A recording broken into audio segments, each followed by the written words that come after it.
Good evening from New York. The American president not only voted into office overwhelmingly on a mandate of change, the American voters who did so still approving overwhelmingly of that president's job performance, raising the question in our fifth story on the countdown, when Republicans in Congress and those who are either their media marionettes or their puppeteers advocate for President Obama to fail when they admonish him, as they did today, for holding corporate CEOs accountable. Who exactly do they represent? From whom do they expect rewards? And what kind of financially stricken American future do they root for?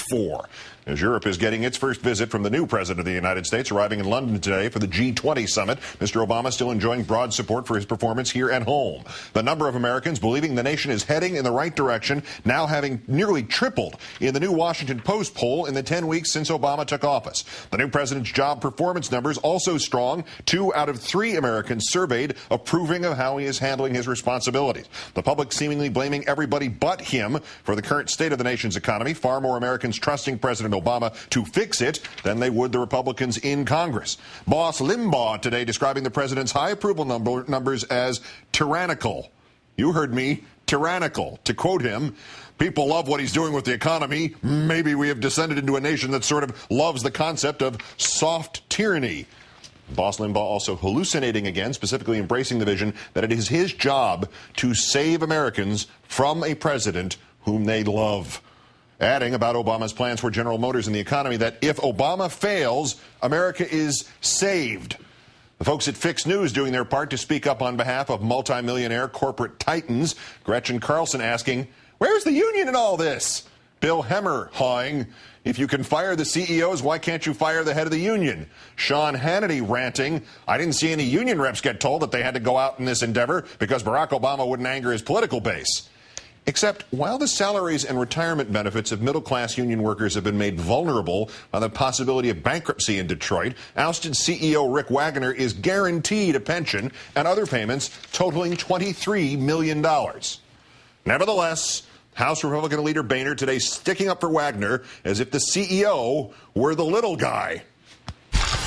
I think the idea of the government telling anyone in the private sector who they'll employ and who they won't is deplorable.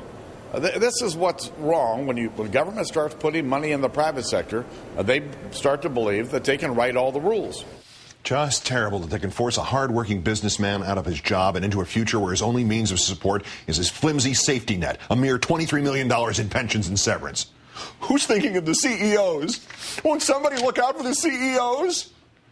With the curtain now coming down on the Countdown Repertory Theater, time now to call on our own Howard Feynman, senior Washington correspondent for Newsweek magazine. Good evening, Howard.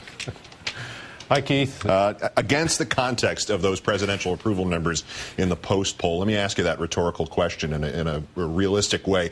Who are the Republicans representing at the moment, and by whom do they think they will be rewarded? Well, they think they're not so much representing people in the first instance as their own principles. They're trying desperately to recover what they think of as their first principles in what they regard as this hailstorm of government programs and spending that Barack Obama is proposing. That's the only way I can describe it. On conservative radio, they're actually replaying Ronald Reagan's famous Time for Choosing speech from the 1964 Goldwater campaign as they try to reorient themselves. And frankly, they've got a problem in part because of George Bush. They're not so much opposing Barack Obama in some instances, Keith, as they are their own sour memories of George Bush, who they regard as a big spender who didn't create a real contrast between Democratic big spending and Republican big spending. So you got to give them credit on one level for trying to find their own principles. It's just to say that they're politically tone deaf is a huge understatement. It's as though they're ignoring politics as it's practiced as they desperately search for some direction. All right, I'll give them the credit that you suggest is appropriate, but you wind up, even in any construction you put around it, they wind up being for corporate CEOs. What is the political viability of representing corporate CEOs at a time when... None. All right, go ahead. None. No, it's a triumph of abstract thinking over the merest politics. I mean, it doesn't take a rocket scientist to know that you don't defend the CEO of General Motors, especially when, according to the Republicans' own strategist who I was talking to earlier today, They think that the American people don't like the auto bailout, and there's a lot of evidence to support that. So if you think logically, if the American voters don't like the auto bailout, they certainly don't like the CEOs who have forced the companies into the position where they need to be bailed out. It makes absolutely no sense whatsoever. And as one Republican leader told me today privately, he said, look, we have no leadership. We just have none. People like Boehner and others are on the Hill just sort of mouthing old rhetoric because they don't know where to go against a popular president who seems to pretty much have checkmated them all the way around. Yeah, if they're going back to 1964 for the Reagan speech at the Goldwater campaign, I think defending the GM CEO dates to about 1957, and what was his name, Robert Wilson, and what's good for GM is good for the nation. It doesn't make sense. No, it doesn't make sense. And it's not of the moment or any of the last 50 years of moments. But now let's look at it tomorrow. Republicans are going to release this budget again. We're going to talk to Congressman Clyburn about that in about half an hour. But Citizens for Tax Justice looked at what the Republicans had outlined already and concluded that if that's what they're presenting tomorrow, it would cost $300 billion more annually than the Obama budget would. In a political theater sense, are you looking forward to tomorrow as much as I am?